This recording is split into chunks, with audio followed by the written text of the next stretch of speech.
আসসালামু আলাইকুম। আমরা আজকে সমাধান করব ঢাকা বোর্ডের এইচএসসি 2024 এর আইসিডির এমসিকিউ কোশ্চেন।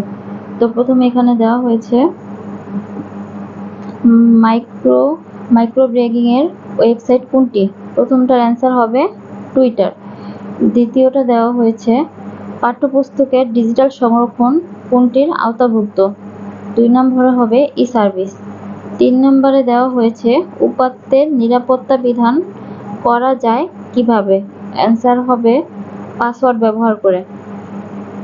4 নম্বরে মাউস কাজ না করলে কোন কাজটি করণীয়? এটার উত্তর হবে পোর্ট পরিবর্তন করা। 5 নাম্বার ভাইরাস নামকরণ হয় কত সালে? এটার অ্যান্সার হবে 1983 সালে। 6 নাম্বার ডকুমেন্টকে আকর্ষণীয়ভাবে উপস্থাপন করা